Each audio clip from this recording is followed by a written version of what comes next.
The television courtroom had seen countless bizarre claims over the years. Litigants who insisted their neighbors were spying on them through ventilation systems. Defendants who claimed invisible damage justified thousands in compensation. Plaintiffs who brought psychics as expert witnesses. But nothing, absolutely nothing in Judge Judy Schindlin's 25-year career had prepared the courtroom for what Karen Mitchell was about to assert with complete confidence. When she spoke, the room fell into stunned silence, the kind that makes you question whether you really heard what you thought you heard.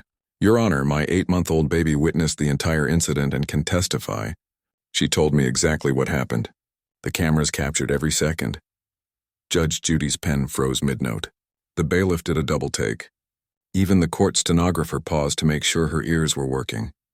And Karen Mitchell, standing with her designer diaper bag and her baby on her hip, looked around with the smug satisfaction of someone who genuinely believed she had an unbeatable move. What happened in the next 17 minutes wasn't just a ruling. It wasn't just another entitled person getting their comeuppance.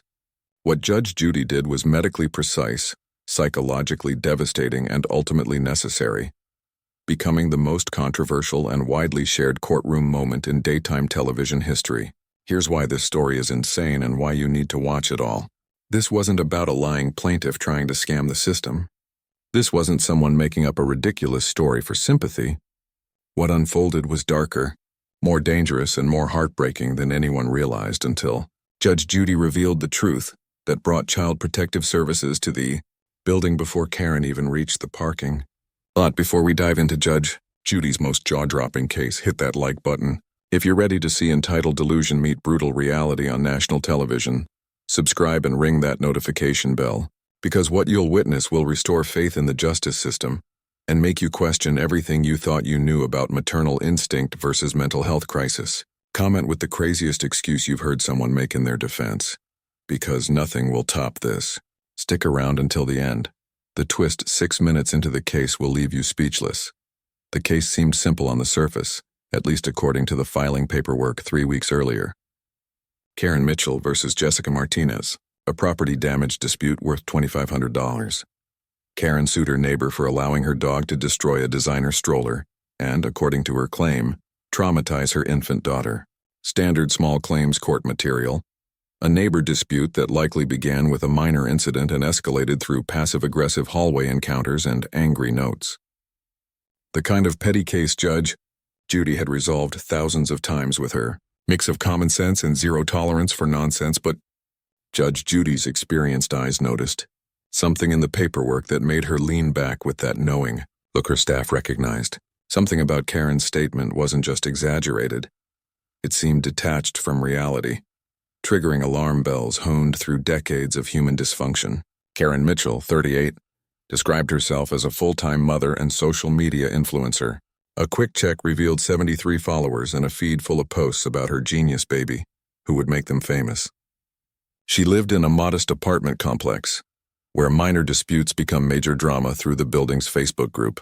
According to testimonials gathered by Judge Judy's team, Karen filed 12 formal complaints with management in 6 months, noise violations that others couldn't hear, parking disputes over spaces that weren't assigned, accusations of harassment that security cameras consistently failed to corroborate. Karen had been banned from 3 local Facebook mom groups for spreading medical misinformation and insisting that traditional pediatricians were conspiring to suppress the truth about advanced infant development. The defendant, Jessica Martinez, was a 34-year-old ICU nurse who worked double shifts at the local hospital and shared her small apartment with an 8-pound Yorkie named Buttons. The dog was a certified therapy animal that Jessica had gotten after particularly brutal months during the pandemic. According to other residents, the tiny dog was sweet, well-behaved, and spent most of its time sleeping on Jessica's couch. Jessica's court filings painted a picture of escalating harassment from a neighbor who seemed determined to cause problems where none existed. The alleged stroller incident had never happened, according to building security footage. But more importantly, Jessica's statement revealed something that made Judge Judy pay very close attention. This lawsuit came exactly 1 week after Jessica had politely asked Karen to stop blocking the building's main entrance with her massive stroller, a request Karen apparently interpreted as a declaration of war. The courtroom buzzed with its usual electric energy as the cameras began rolling. capturing what the production team assumed would be another routine neighborhood dispute for the millions of Americans watching from their living rooms. The audience settled into their seats. Production assistants completed their final checks, and the bailiff took his position near the bench. Judge Judy reviewed her notes one last time, her experienced eyes scanning the details of a case she already knew was going to veer into unprecedented territory. This was supposed to be Karen Mitchell's moment of triumph. She had spent 3 weeks preparing for this day, absolutely convinced that she had figured out the perfect strategy to win her case and humiliate her neighbor on national television. She had practiced her arguments in front of her bathroom mirror, rehearsed her outraged expressions, and most importantly, she had her secret weapon, her 8-month-old daughter, Sophia, whom she affectionately called Sophie the Genius Baby, secured in a carrier on her hip, blissfully unaware that her mother was about to use her as the centerpiece of the most delusional courtroom claim in television history. Karen strutted into the courtroom like a conquering hero, her blonde highlights fresh from the salon, her outfit carefully chosen to project the image of a put-together suburban mother under attack from unreasonable neighbors. She carried a designer diaper bag that probably cost more than Jessica's monthly rent and clutched a leather portfolio she believed contained irrefutable evidence of her neighbor's crimes. She shot confident glances at the cameras, already imagining herself going viral for all the right reasons, becoming the heroic mother who stood up for her baby's rights against the system.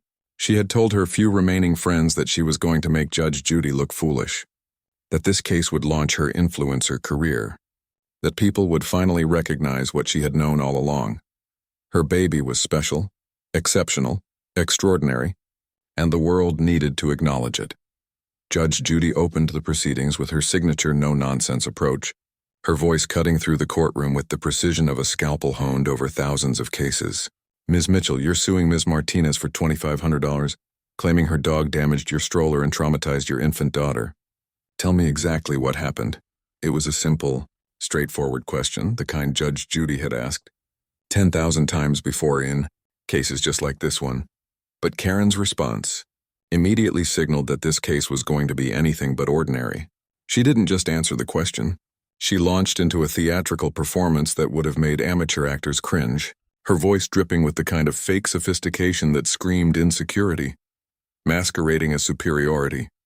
Your Honor, this woman's vicious animal completely destroyed my limited edition designer stroller through pure negligence and carelessness.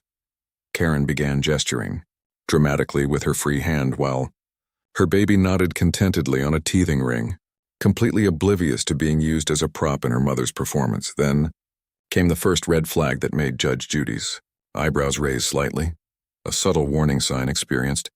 Viewers recognized as the moment before everything went sideways. Instead of sticking to the facts of what allegedly happened, Karen started editorializing, rolling her eyes dramatically and adding commentary that had nothing to do with the incident. As anyone with common sense would know, she continued, pausing as if waiting for the audience to nod in agreement, a responsible pet owner would never allow their animal to run wild in a building where children live. Obviously, she has no respect for other people's property or the safety of innocent babies. Judge Judy's expression shifted almost imperceptibly, but her staff and regular viewers could read the signs. Her eyes narrowed just slightly. Her pen stopped moving. The polite patience in her voice took on an edge sharp enough to cut glass. Ms. Mitchell, she interrupted, her tone still professional, but carrying an unmistakable warning. I didn't ask for your analysis of her character or your opinions about pet ownership. I asked you to tell me what happened to your stroller. The audience could feel the shift in energy, the crackling tension that appears just before lightning strikes. But Karen, completely blinded by her own sense of superiority and convinced she was intellectually dominating the courtroom, missed the warning entirely. Instead of recognizing she was on thin ice, she doubled down on her disrespect in a way that made even the cameraman wince.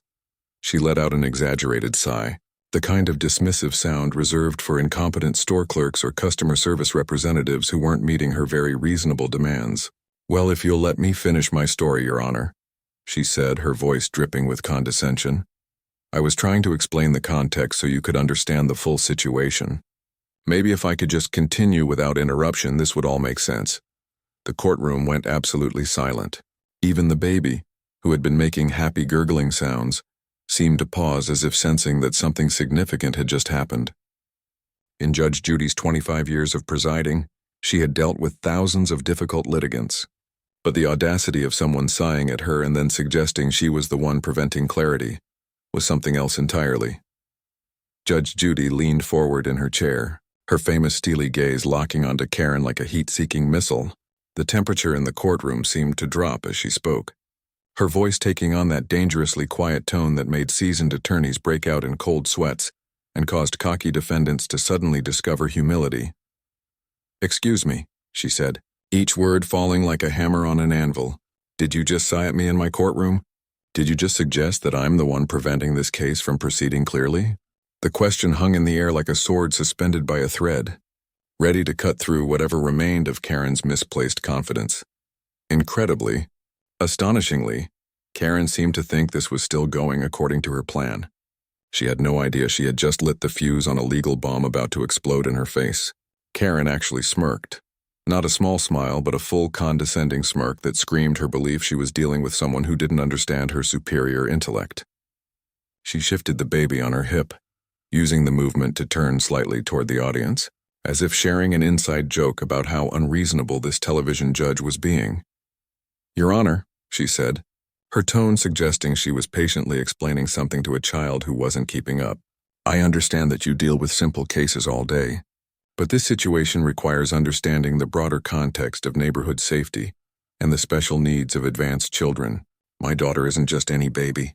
She's exceptionally gifted, and what happened to her goes beyond simple property damage." Judge Judy's expression didn't change, but everyone in the courtroom could feel the storm building behind her carefully controlled exterior. "Let's start with the basic facts, Ms. Mitchell," she said, her voice carrying the weight of someone who had already spotted every hole in the story, but was giving the plaintiff just enough rope to hang herself. "Your stroller was damaged. You claimed this happened because of Ms. Martinez's dog. What evidence do you have that her dog was responsible for this damage?" Karen's face lit up with the kind of excitement that comes from someone who believes they're about to play their winning card, completely oblivious to the fact that they're actually revealing the extent of their delusion to millions of viewers. This was the moment she had been waiting for, the moment she had practiced, the moment she was convinced would validate everything she had been saying for months. "I have an eyewitness, Your Honor," Karen announced triumphantly, pausing for dramatic effect like a prosecutor in a legal thriller, revealing the surprise witness that would supposedly crack the case wide open. "A completely reliable witness who saw the entire incident and can tell you exactly what that vicious dog did to my baby stroller, while my precious Sophie was still strapped inside." Terrified and traumatized by this woman's negligence, Judge Judy's pen was poised over her notepad, ready to record the witness information, perhaps expecting Karen to name another neighbor or a building employee who had seen the alleged incident. "And who is this witness, Ms. Mitchell?"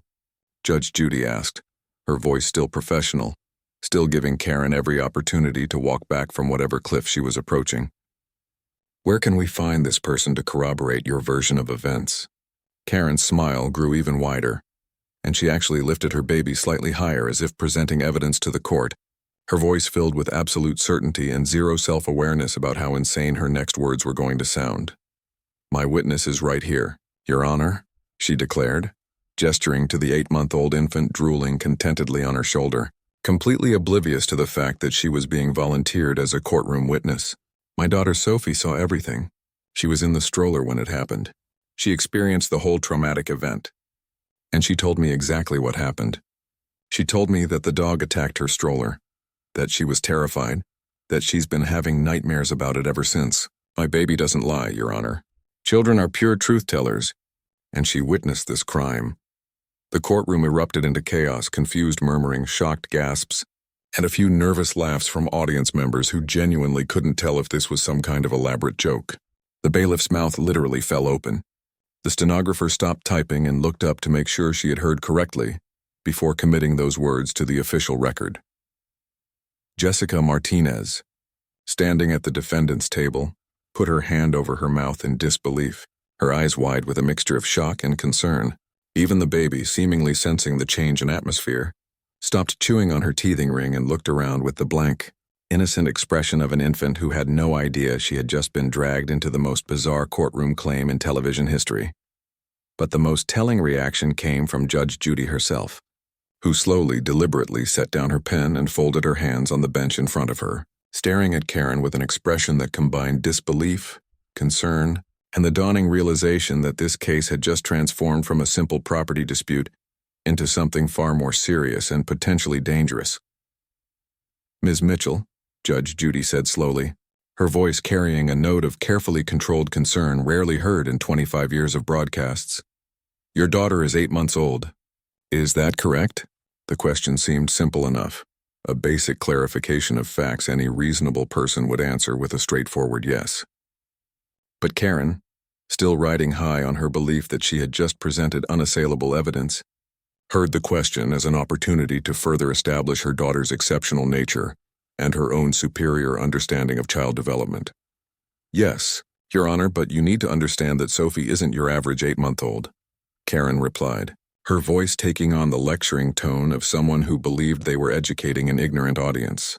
"She's been extraordinarily advanced since birth. She made eye contact at 2 weeks. She was tracking objects at 1 month. And she's been communicating with me in meaningful ways since she was 5 months old. I've done extensive research on gifted infant development, and everything I've read confirms that some babies are simply operating on a different level than their peers."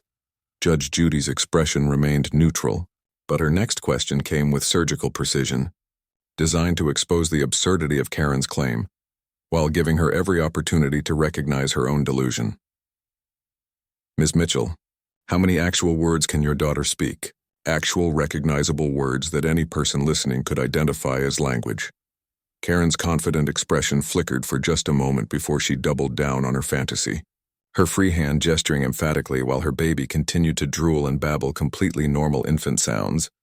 "Well, she doesn't speak to just anyone, Your Honor," Karen explained as if this were a completely reasonable statement. "She has very high standards for communication. She's selective about who she shares her verbal abilities with. But when we're alone, when she feels safe and comfortable with me, her mother, the person she trusts most in this world, she speaks in complete sentences. She tells me about her day, her feelings, her observations about the world around her. Just yesterday she told me that she didn't like the texture of her sweet potato puree and would prefer the butternut squash. Instead, the courtroom had gone from confused, murmuring to dead silence, the kind of heavy quiet that settles over a space when people realize they're witnessing something that goes beyond typical courtroom drama, into territory that feels genuinely concerning. Judge Judy leaned back in her chair, her eyes never leaving Karen's face, studying her with the intensity of someone trying to determine whether they were dealing with a calculating liar or something far more troubling. "And this communication about the dog incident," Judge Judy continued, her voice carefully measured. "Your daughter told you in words that the dog attacked her stroller. She described this event to you verbally." Karen's head bobbed enthusiastically, completely missing or deliberately ignoring the trap Judge Judy was methodically constructing around her delusional claims. "Absolutely, Your Honor," Karen confirmed, reaching into her designer diaper bag to pull out a journal with a cover decorated in pastel flowers and baby footprints. "I keep detailed records of everything Sophie tells me, because I know that one day when the world recognizes her gifts, this documentation will be important." She flipped through pages covered in handwriting, holding the journal up as if it were legal evidence admissible in court. "Right here. On the day of the incident, Sophie told me," Karen continued, and I quote from her exact words, "The bad doggy scared me. Mommy. It jumped at my carriage and made loud noises. I was very frightened." Those were her exact words, which I transcribed immediately after she told me because I wanted to preserve her testimony while it was fresh. Judge Judy reached out her hand, gesturing for the journal, and Karen handed it over with the confidence of someone presenting the smoking gun that would win their case. Judge Judy flipped through several pages, her expression growing more concerned with each entry she read. The journal was filled with elaborate conversations allegedly conducted between Karen and her infant daughter, discussions about philosophy, observations about human nature, even political opinions that the baby had supposedly expressed. Each entry was dated and timed with obsessive precision, creating a record of a fantasy world where an 8-month-old infant was operating at the cognitive level of an adult. "Ms. Mitchell," Judge Judy said, setting the journal down on the bench in front of her, Have you shown this journal to your pediatrician? Have you discussed your daughter's alleged verbal abilities with any medical professional who specializes in child development? Karen's expression shifted from confident to defensive in an instant, her body language becoming closed off and combative in a way that suggested this wasn't the first time someone had questioned her claims about her daughter's abilities. "I don't need doctors telling me about my own child, Your Honor," she said, her voice rising slightly in pitch and volume. "I know my daughter better than any so-called expert who's only met her for 15-minute appointments. These pediatricians, they're working from outdated models of development. They don't want to acknowledge gifted children because it challenges their standardized charts and timelines. I found plenty of research online that supports everything I'm experiencing with Sophie.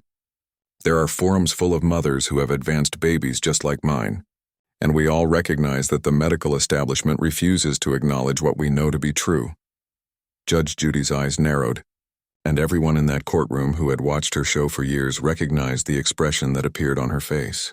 It was the look she got when she had seen enough, heard enough, and was about to deliver a verbal destruction so complete and so devastating that it would be shared millions of times across every social media platform within hours of the show airing. But this time, there was something different in her expression, something beyond her usual impatience with liars and con artists. There was genuine concern, the kind that appears when someone recognizes that they're not dealing with malicious deception, but with something far more tragic and potentially dangerous. A mother who had become so disconnected from reality that she couldn't distinguish between her baby's normal infant babbling and actual human speech, who had constructed an elaborate fantasy world where her child possessed impossible abilities, who had isolated herself in online echo chambers that reinforced her delusions instead of helping her get the psychiatric help she desperately needed. "Ms. Mitchell," Judge Judy said, her voice taking on a tone that combined authority with an undercurrent of concern that made even Karen pause in her defensive posturing. "I'm going to tell you something, and I need you to listen very carefully. Your 8-month-old daughter cannot speak in sentences. She cannot tell you what happened during an incident. She cannot testify as a witness in this or any other legal proceeding. What you are describing is not just unlikely or exaggerated. It is medically, scientifically, and developmentally impossible. Babies at 8 months make sounds. They babble. They might say mama or dada if you're lucky. But they do not speak in complete sentences. They do not have conversations. They do not express complex thoughts verbally. This is not my opinion. This is not me being closed-minded or stuck in old ways of thinking. This is an established medical fact supported by decades of research conducted by thousands of pediatric specialists around the world." Karen's face had begun to flush red, her eyes showing the first signs of tears, but not tears of sadness or realization. These were tears of frustration and anger, the kind that appear when someone's carefully constructed fantasy is being challenged by reality, and they're fighting desperately to maintain their delusion. "You don't understand," she said, her voice cracking slightly but still defiant. "You're just like all the others. You can't see what's right in front of you because it doesn't fit into your narrow view of what's possible. My daughter is special.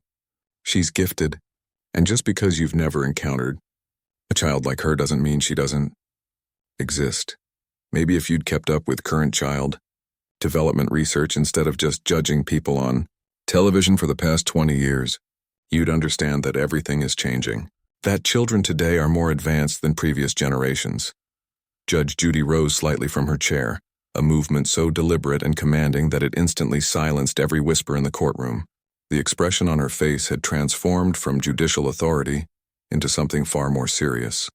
A look that conveyed she was no longer simply presiding over a property dispute, but was about to make a decision that would fundamentally alter the trajectory of this case and possibly save a child's life.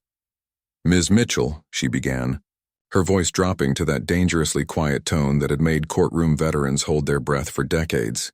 "I want you to answer this question with complete honesty, and I want you to think very carefully before you respond. Do you genuinely, truly, in your heart, believe that your 8-month-old baby speaks to you in complete sentences? Do you actually hear her forming words and expressing complex thoughts? Or are you interpreting her normal baby sounds as language?" Karen's mouth opened and closed several times, her eyes darting around the courtroom as if looking for support or validation. From the audience, from the cameras, from anyone who might confirm that she wasn't crazy, that her experiences were real and valid.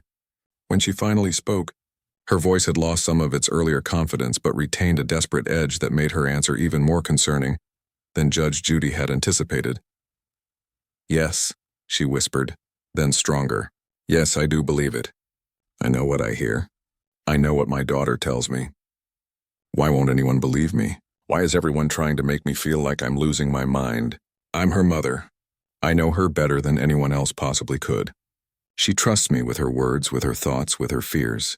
That dog traumatized her, and she told me so with her own voice, and I won't let anyone tell me that what I experienced isn't real."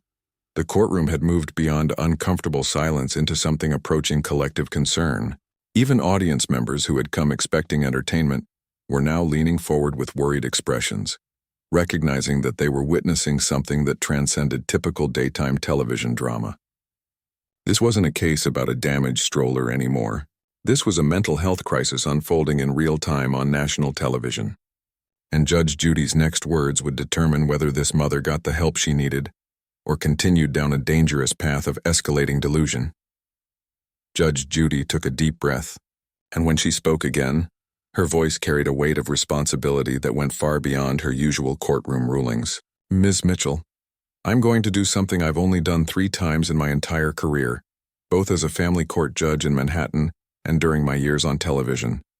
I'm not just dismissing your case. I'm ordering a mandatory psychiatric evaluation before you leave this courthouse today." Karen's face went white, then red, then purple in rapid succession as the words registered in her brain. "What?"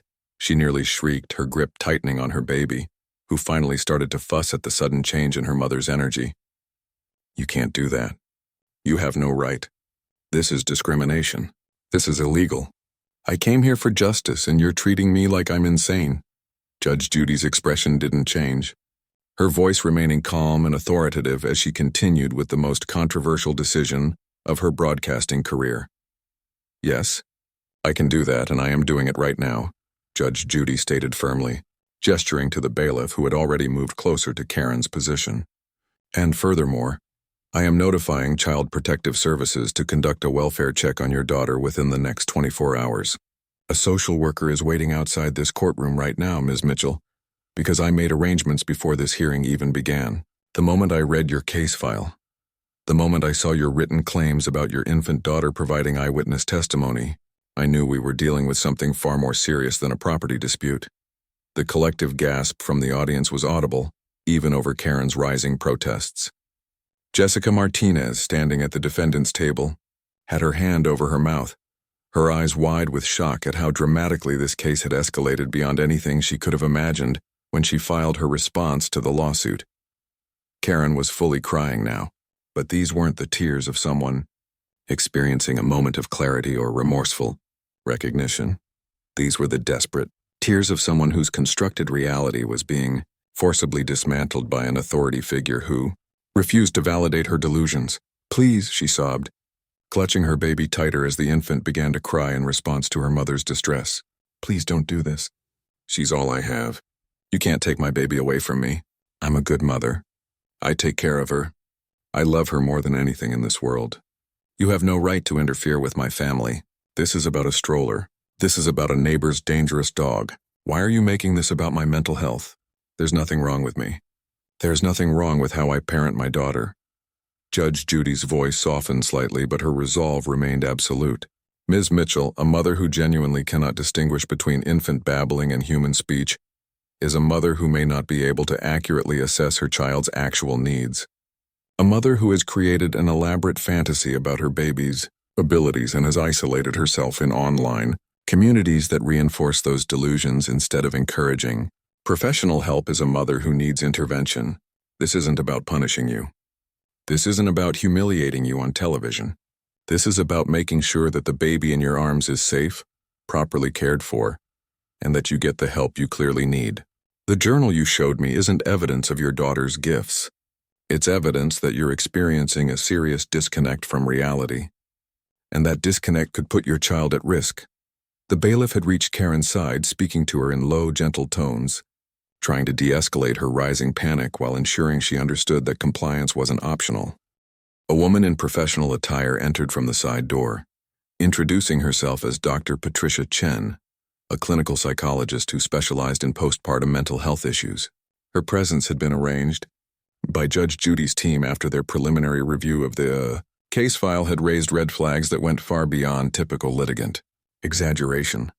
Dr. Chen approached Karen with the practiced calm of someone who had dealt with mental health crises many times before. Her voice was soothing and non-threatening as she explained what would happen next. "Ms. Mitchell, I'm here to help you, not to judge you or take your baby away. We're going to go to a quiet room where we can talk privately about what you've been experiencing. Your daughter will be with you the entire time. This evaluation is about making sure both of you are healthy and safe." Judge Judy delivered her final ruling with the authority of someone who knew this decision would be debated, criticized and analyzed for years to come, but who also knew it was absolutely necessary. "This case is dismissed. Ms. Mitchell, you will receive nothing in damages. Furthermore, you are ordered to pay Ms. Martinez's court costs in the amount of $200 for the time and expense of defending against a claim that had no basis in reality. You will complete the psychiatric evaluation today. You will cooperate fully with the Child Protective Services welfare check within 24 hours.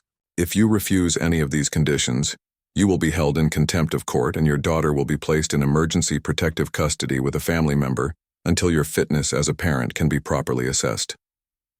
This isn't negotiable. Ms. Mitchell, this is what's happening right now." As Karen was gently escorted from the courtroom by Dr. Chen and a social worker still crying but no longer fighting, the baby reached out her small hands toward the unfamiliar faces around her. The audience sat in stunned silence. This wasn't the satisfying destruction of an entitled villain that they had expected. This was something far more complex and troubling. A woman clearly suffering from some form of postpartum mental health crisis being forced into treatment she desperately needed, but vehemently didn't want. Judge Judy addressed the cameras directly, knowing millions were watching, and that her decision would generate intense debate. "What you just witnessed wasn't entertainment. It was an intervention. Sometimes the law isn't about determining who's right and who's wrong in a property dispute. Sometimes it's about recognizing when someone needs help and having the courage to ensure they get it, even when they can't see that they need it themselves." The verdict came 30 days later after Karen had undergone intensive psychiatric evaluation and treatment. She was diagnosed with severe postpartum psychosis with delusional features, a condition that had been developing for months, but had been hidden from her family and dismissed by online communities that reinforced rather than challenged her increasingly disconnected beliefs. With proper medication and therapy, Karen began the long process of rebuilding her relationship with reality and, more importantly, developing a healthy relationship with her daughter based on who the baby actually was rather than who Karen's illness had convinced her the baby could be. She regained supervised custody after 6 weeks of treatment, issued a tearful public apology to Jessica Martinez, and became an advocate for postpartum mental health awareness, using her viral infamy to help other mothers recognize warning signs before their own delusions put their children at risk. If this story moved you, hit that subscribe button and share this video with someone who needs to understand that mental health intervention isn't cruelty. It's compassion in action.